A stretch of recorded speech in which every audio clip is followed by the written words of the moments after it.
Тот, кто 100 раз в день скажет «Ла иляха илlalлаху вахдаху ла шарика лах, лахуль мульк ва лахуль хамд, ва хуа аля кулли шайин кадир».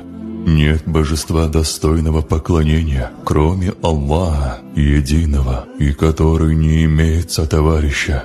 Ему принадлежит власть, Ему хвала, и Он над всякой вещью мощен.